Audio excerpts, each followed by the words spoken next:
Apa kabar pemirsa, dimanapun Anda berada, berjumpa kembali dalam program TVR 09 bersama saya Zia Ulbar dan juga rekan saya. Saya Deni Reski. Dalam 30 menit ke depan kami akan sajikan kepada Anda sejumlah berita nasional khususnya dari sudut pandang DPR RI sebagai referensi Anda dalam memahami dinamika politik, hukum, ekonomi, sosial, dan juga budaya di Indonesia. Dan pemirsa, inilah TVR 09 selengkapnya.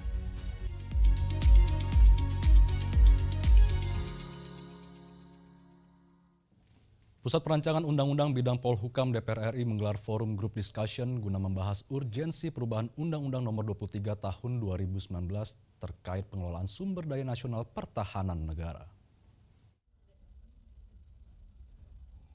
Pusat Perancangan Undang-Undang Bidang Polhukam DPR RI menggelar forum group discussion membahas urgensi perubahan Undang-Undang Nomor 23 Tahun 2019, yaitu tentang pengelolaan sumber daya nasional untuk pertahanan negara. Forum ini membahas implementasi dan tantangan pengelolaan sumber daya nasional serta pengaturannya di masa mendatang. Kegiatan yang digelar di Hotel Aston Grogol, Jakarta Barat ini menghadirkan berbagai narasumber dari Kementerian Pertahanan, Lemhanas, dan akademisi dari pakar hukum pertahanan. Kepala Badan Keahlian Setjen DPR RI, Bayu Dwi Anggono, mengatakan sinergi antar lembaga menjadi kunci dalam merumuskan arah kebijakan pertahanan. Oleh karenanya, forum ini menjadi wadah penting untuk menyatukan pandangan dan masukan lintas sektor. Jadi forum ini adalah bagian dari cara kita untuk kemudian kita mendapat berbagai masukan pandangan bagaimana implementasi undang-undang ini. Utamanya isu-isu terkait ancaman militer, baik ancaman terkait dengan ancaman militer, non-militer maupun yang sekarang ada ancaman hibrida ini. Ini tentu menjadi penting karena ini kan terkait nanti dengan substansi dari perubahan undang-undang ini.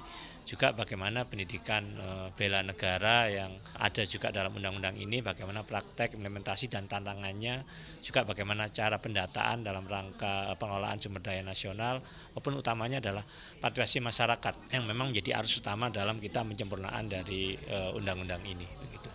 Melalui kajian mendalam Pusat Perancangan Undang-Undang DPR berkomitmen menghadirkan payung hukum yang adaptif, responsif, dan berpihak pada kepentingan nasional.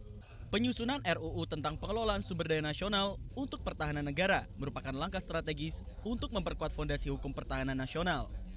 Julian, TVR Parlemen melaporkan. Pemirsa, terkait kesiapan embarkasi haji dalam menghadapi pelaksanaan ibadah haji tahun 2026, Ketua Komisi 8 DPR RI yaitu Marwan Dasopang menyoroti percepatan proses keberangkatan jamaah hingga perbaikan fasilitas asrama. Kesiapan embarkasi haji dalam menghadapi pelaksanaan ibadah haji tahun 2026 menjadi fokus perhatian Komisi 8 DPR RI saat kunjungan kerja spesifik ke Batam, Kepulauan Riau. Dalam tinjauan ini, Ketua Komisi 8 DPR RI Marwan Dasopang menyoroti percepatan proses keberangkatan jamaah hingga perbaikan fasilitas asrama. Marwan Dasopang menekankan pentingnya pelaksanaan pemeriksaan kesehatan jamaah yang menjadi syarat kemampuan untuk berhaji. Marwan berharap proses penetapan istitoah atau syarat kemampuan jamaah sesuai dengan ketentuan dari pemerintah Arab Saudi. Yang mau kita minta itu istitoah yang mereka putuskan itu sesuai dengan yang ditentukan Saudi atau tidak. Nah, harus dipadankan dengan itu. Kalau tidak kita sebut istitoah di sini ternyata di Saudi tolak, itu kan menjadi problem. Nah, karena itu kita minta Kementerian Haji, mereka ini kan baru pulang nih dari sana.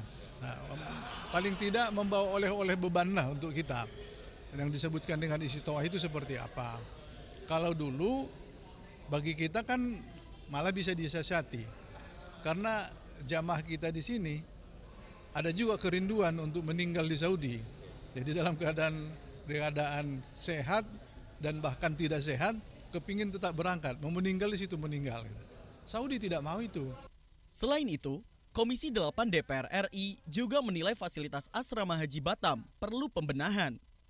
Menurut Marwan, asrama yang berada di pusat kota ini sudah lama tidak mengalami pembaruan sejak tahun 2020. Dari Batam, Kepulauan Riau, Rizky Kurniawan, TVR Parlemen melaporkan. Peningkatan laju produksi sampah tanpa diimbangi kemampuan pengelolaan membawa Indonesia ke titik kritis pengendalian lingkungan. Dan informasi selengkapnya tentunya usai jeda, tetaplah di TVR 09. Undang-undang ASN masuk ke prolegnas prioritas, benar Pak? Kita waktu itu pada akhirnya mempertanyakan, loh kenapa kok tiba-tiba undang-undang ASN ini masuk lagi? Kalau ditanya per hari ini, memang revisi undang-undang ASN itu harus dilakukan, tapi bukan karena tadi usulan dari teman-teman Komisi 2 yang kemarin dimasukkan itu, tapi karena ada putusan Mahkamah Konstitusi minggu lalu. Masih jauh lebih penting menyelesaikan urusan tenaga honorer dibandingkan dengan dua isu itu menurut saya. Tidak setuju. Tapi begitu masuk keputusan dari MK, memang harus ada KASN. Bapak merasa kayak, oh ini kayaknya momen yang tepat. Kalaupun nanti masuk 2027, itu artinya sama dengan kita memenuhi perintah dari Mahkamah Konstitusi untuk melakukan revisi karena adanya putusan Mahkamah Konstitusi atas ada orang yang menjudicial review tentang KASN itu. Nah, dugaan saya peraturan pemerintah ini nanti kan ujungnya yang 2 yang 3 ini. Masih terombang-ambingnya gara-gara itu. Soal kesejahteraan sama masa depan mereka, pensiun. Ini apa konsekuensinya? Anggaran. Yuk kita kenalan dengan anggota DPR RI periode tahun ini. Dari depan kursi, di balik kursi, gini, di balik kursi. Aku ingin menjadi sesuatu yang mungkin bisa kau rindu. Acap kahiji, rukun sakabena, gitulah pokok nama. Semakin penasaran kan bagaimana kiprah karir politiknya? Hanya di TVR Parlemen.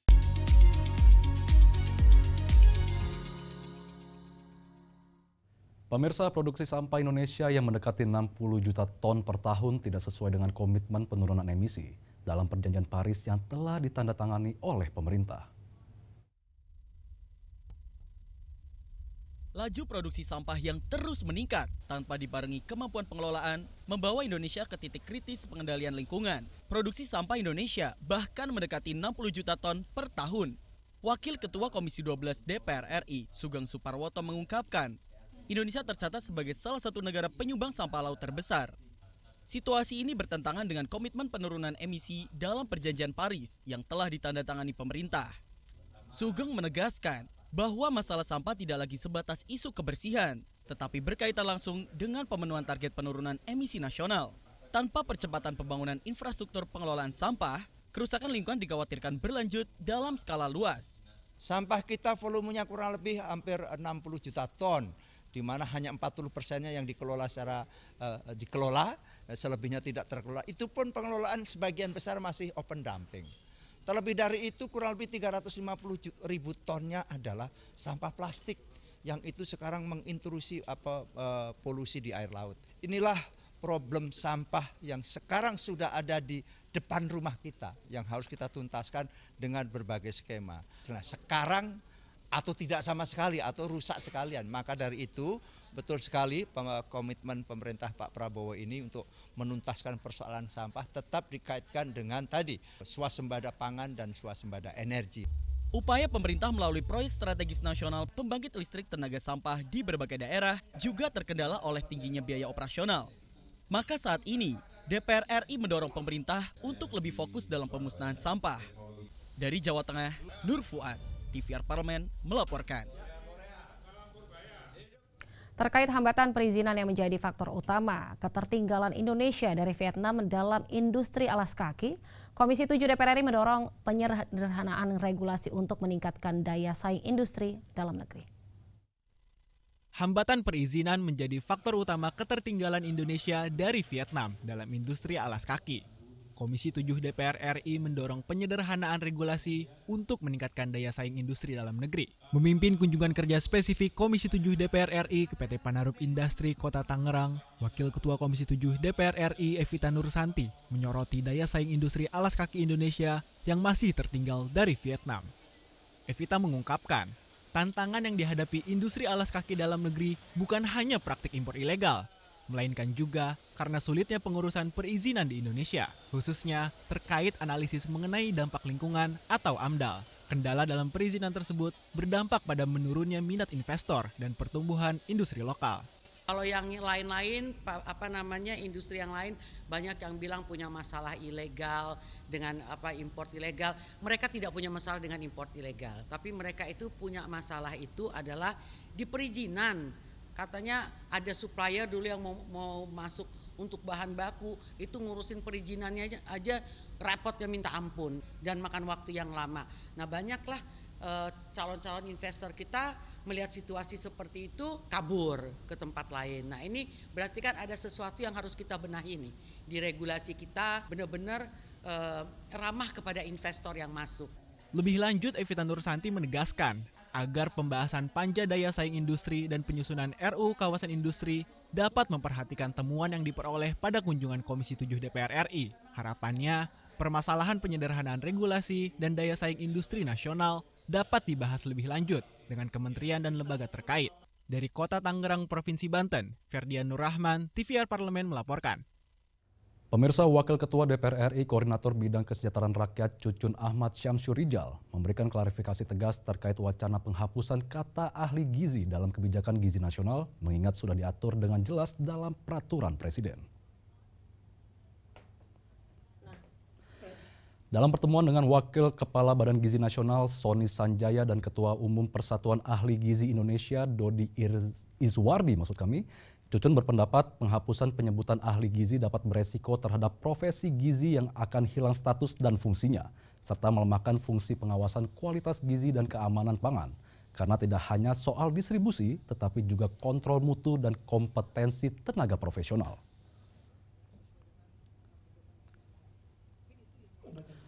Cucun menegaskan bahwa DPR RI bersikap terbuka untuk berdialog, namun tidak bisa mengabaikan mekanisme hukum dan kepentingan para pekerja di bidang gizi. Di forum ya berkembang, ada usulan, yang usulin justru ahli gizi sendiri. Mereka nggak mau ada embel-embel, kalau nanti mau mengubah istilah tidak lagi, tapi kan itu nggak mungkin, udah di Perpres. Tapi kalau misalkan Perpresnya mau dirubah, kan harus ada tadi komponen, ada ahli gizi, ada apa lagi? Akuntan, ada ini. Yang usulkan itu putrinya beliau, jangan ada embel-embel lagi ahli gizi. Saya respon, kalau keinginan demikian, nanti kan profesi panjenengan semua ya diganti, ya habis. Nanti yang masuk mah bukan ahli gizi. Itulah penjelasan saya. Saya menyampaikan sebagai wakil rakyat dari beliau dan dari anak-anak ini, tolong Pak maksimalkan dulu aja. Nah ini termasuk kemarin yang saya sampaikan bahwa ya toh kalau misalkan tidak ada ahli gizi dan usulannya seperti itu, kita latih. Tetap, karena ini berbicara gizi, inilah hikmahnya. Saya semalam juga diskusi dengan beliau, perlu tetap harus keterlibatan berbicara Undang-Undang 17 2023. Kolegium, ada asesmen, uji kompetensi, itu tetap harus diikuti untuk dalam sebuah skill worker. Itu ya. Pemirsa, DPR RI menyerukan agar cahaya keadilan tidak padam di ruang pengabdian para guru madrasah. Dan di balik setiap generasi yang tercerahkan, terdapat pengabdian tanpa pamrih para guru yang selalu menyalakan obor ilmu dengan keikhlasan hati. Lantas seperti apa informasi selengkapnya? Tetaplah di TVR 09.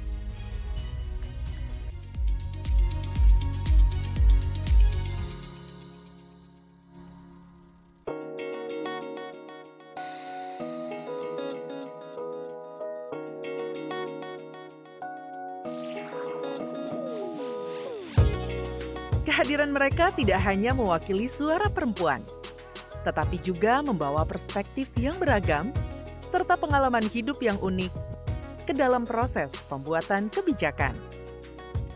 Saksikan Perempuan Parlemen hanya di TVR Parlemen. Selamat datang di Biro Pemberitaan Parlemen. Anda memasuki kawasan zona integritas menuju wilayah bebas dari korupsi atau WBK. Dan wilayah birokrasi bersih dan melayani atau WBBM. Biro Pemberitaan Parlemen berkomitmen penuh untuk mewujudkan wilayah bebas korupsi dan wilayah birokrasi bersih dan melayani. Komitmen kami pejabat dan jajaran memiliki komitmen tinggi untuk mewujudkan WBK dan WBBM melalui reformasi birokrasi, khususnya dalam hal pencegahan korupsi dan peningkatan kualitas pelayanan publik. Kedua, bebas dari korupsi dengan terwujudnya wilayah bebas korupsi atau WBK, yang artinya bebas dari KKN, gratifikasi dan dari segala bentuk pungutan liar atau pungli. Terakhir, pelayanan prima dengan terwujudnya wilayah birokrasi bersih melayani, yaitu dengan meningkatnya kualitas pelayanan publik dan tercapainya kepuasan masyarakat terhadap pelayanan.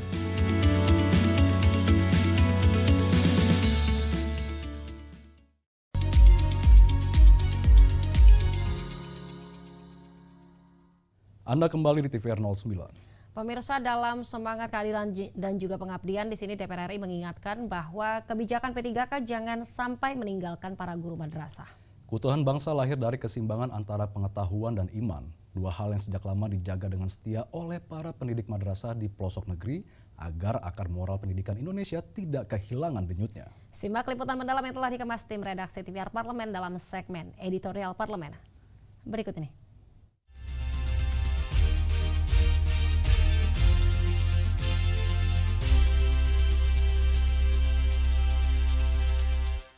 Kami di sini bukan untuk dimuliakan, tapi kami ingin disetarakan.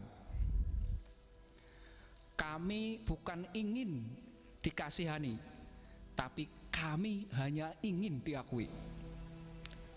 Dan kami bukan ingin dibedakan, kami hanya ingin diperlakukan adil.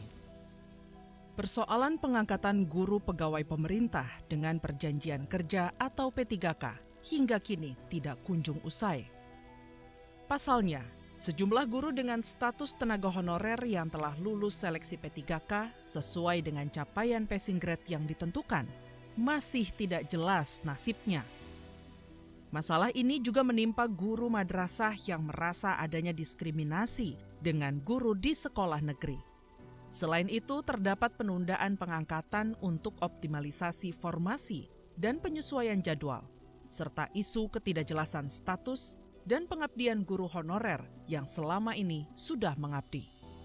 DPR RI menyikapi persoalan tersebut dengan berkomitmen menyerap aspirasi dari seluruh pemangku kepentingan, termasuk menerima aspirasi dari Forum Passing Grade Kementerian Agama Swasta dengan status P2023 yang artinya pelamar memenuhi nilai ambang batas.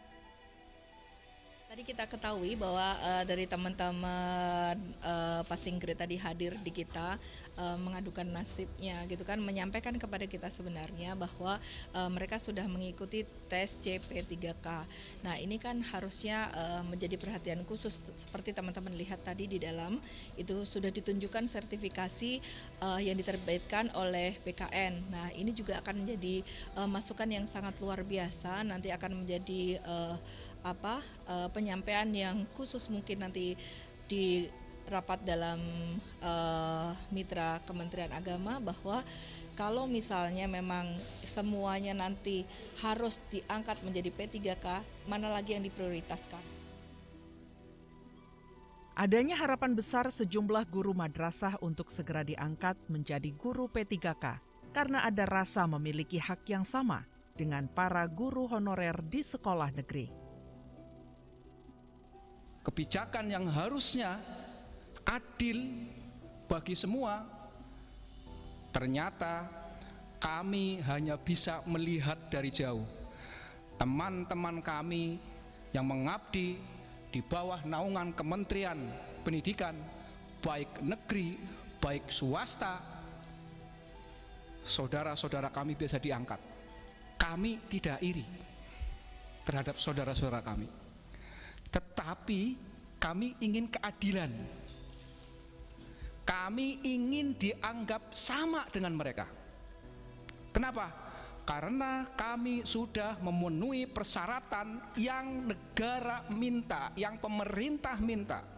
Syarat-syarat untuk diangkat menjadi P3K. Kami sudah penuhi semua. Pengakuan negara terhadap dedikasi para pegawai honorer di bidang keagamaan, khususnya guru, ustadz, ustazah, dan dosen yang mengabdi di lingkungan madrasah maupun universitas menjadi penting mengingat urgensi peningkatan status dan kesejahteraan pegawai honorer tersebut sudah sangat mendesak. Tentunya kita juga mengharapkan ada kemudahan-kemudahan dari BAKN di dalam hal P3K daripada guru-guru agama itu sendiri. Ya tentunya kita mengharapkan ada penyamarataan karena mereka kan sama-sama kan mengabdi untuk bangsa negara ini, ya. Yang satu mengabdi di bidang kependidikan agama misalnya, yang satu lagi mengabdi di kependidikan umum, yaitu harus ada penyamarataan karena mereka adalah bahagian daripada anak bangsa kita sendiri. Para tenaga pendidik agama baik di madrasah maupun di perguruan tinggi keislaman dinilai penting dalam membentuk karakter dan nilai moral generasi muda. Karena itu, negara harus hadir melalui kebijakan yang memberikan kepastian status dan kesejahteraan yang lebih adil.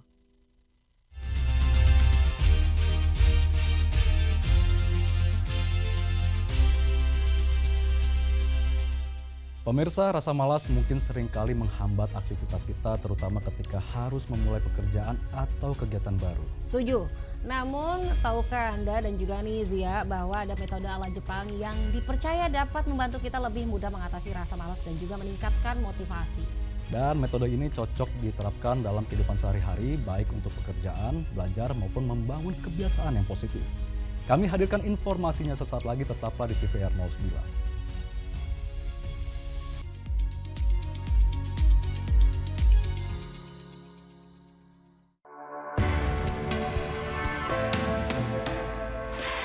Dari ruang sidang Senayan, Jakarta, menyajikan liputan langsung kinerja DPR RI.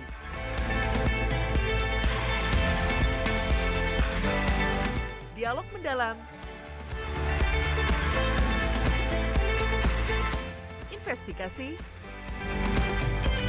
dan profil wakil rakyat. TVR Parlemen kini hadir 24 jam. Selamat datang di Biro Pemberitaan Parlemen.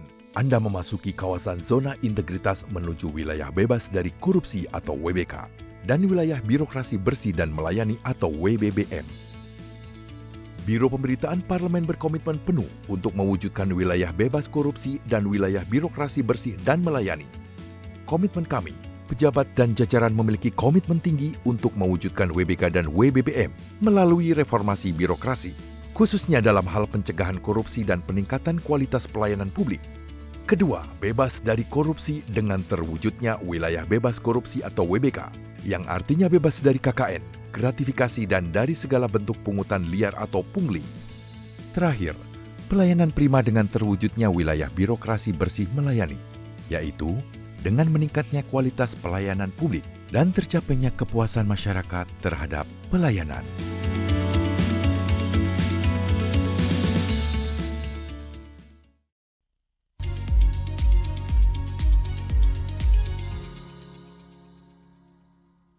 Anda kembali di TVR 09. Pemirsa, metode ala Jepang seperti Kaizen telah menjadi pilihan banyak orang untuk membangun kebiasaan baru secara perlahan namun konsisten, ya.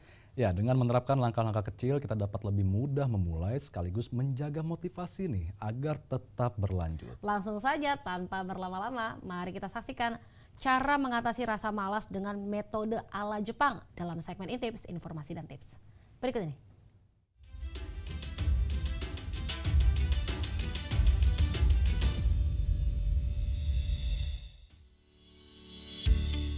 Pernah nggak sih kamu ngerasain males banget sampai nggak pengen ngapa-ngapain? Rasanya cuma pengen rebahan, santai, nonton drama, atau scroll medsos berjam-jam. Padahal deadline sudah menanti dan waktu terus berjalan. Tapi tubuh rasanya berat banget untuk memulai bergerak. Tenang, kamu nggak sendirian kok. Rasa malas itu manusiawi, tapi jangan dibiarin terus-terusan ya. Nah, di Intips kali ini, kita akan bahas 7 cara ala Jepang yang bisa membantu kamu keluar dari kemalasan dan kembali produktif. Yuk kita simak bersama. Ganbaru, lakukan yang terbaik apapun keadaannya. Dalam budaya Jepang, ada konsep yang disebut Ganbaru.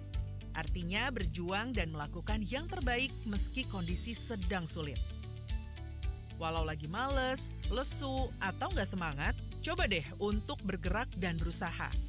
Yang penting bukan hasilnya, tapi kesungguhan dan usahamu. Ingat, semangat itu sering datang setelah kita mulai melakukan sesuatu, bukan sebelumnya. Wabi-sabi, cintai ketidaksempurnaan. Rasa malas sering muncul ketika kita takut nggak bisa sempurna. Tapi orang Jepang mengajarkan wabi-sabi, yaitu melihat keindahan dalam ketidaksempurnaan. Kita nggak harus sempurna untuk memulai, cintai dirimu apa adanya, hargai proses yang kamu lalui. Coba lihat sekitarmu, ada senyuman seseorang, sinar matahari sore, atau aroma kopi pagi. Semuanya bisa jadi sumber semangat. Ikigai, temukan alasan untuk bangun pagi. Ikigai berarti alasan kenapa kamu hidup, kenapa kamu bangun setiap pagi. Untuk menemukannya, tanyakan hal ini ke diri sendiri. Apa yang kamu suka, apa yang kamu kuasai, apa yang kamu hasilkan, dan apa yang kamu butuhkan di dunia. Kalau kamu bisa menemukan jawabannya, itulah ikigaimu. Dengan tujuan yang jelas, rasa malas akan berganti jadi motivasi.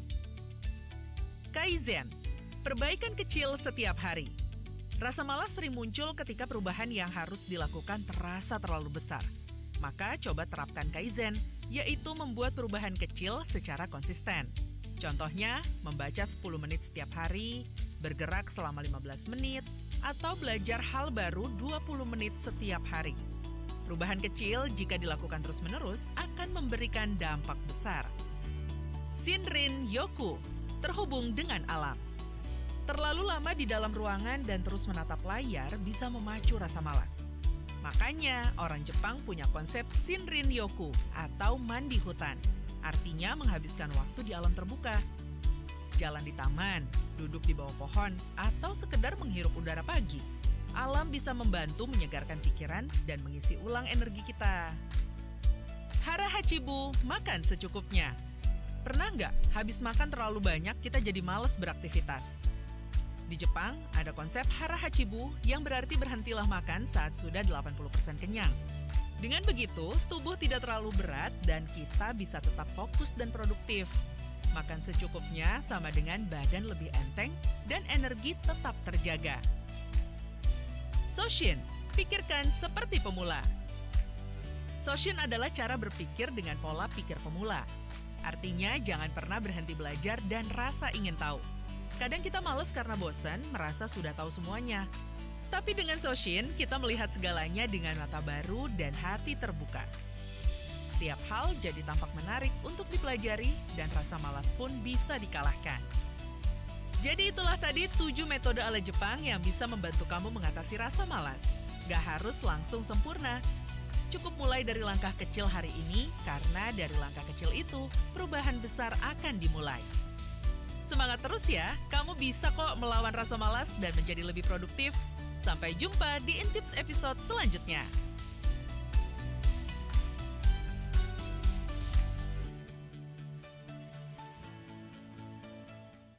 Dan di penghujung acara kami hadirkan agenda DPR RI pada Selasa 18 November 2025. Pada pukul 9.30 waktu Indonesia Barat terdapat rapat paripurna dengan beberapa agenda. Salah satunya yaitu penetapan penyesuaian mitra kerja komisi dilanjutkan dengan pengambilan keputusan. Sedangkan pada pukul 14 waktu Indonesia Barat, Komisi 1 DPR RI rapat dengar pendapat dengan Kepala Bakamla dengan agenda yaitu penguatan strategis Bakamla sebagai garda kedaulatan wilayah beserta sumber daya alam dan diplomasi di Laut Natuna Utara. Dan tentunya sejumlah agenda dan juga kegiatan DPR RI lainnya dapat Anda akses di website kami tvrparlemen.dpr.go.id atau melalui kanal YouTube kami TVR Parlemen. Dan pemirsa, demikian TVR 09 edisi pagi ini. Segenap kru TVR Parlemen yang bertugas mengucapkan terima kasih telah menyaksikan TVR 09. Saya Rin Reski dan juga rekan saya. Saya Zia Ulbar, sampai jumpa di TVR 09 selanjutnya. TVR Parlemen, referensi Indonesia.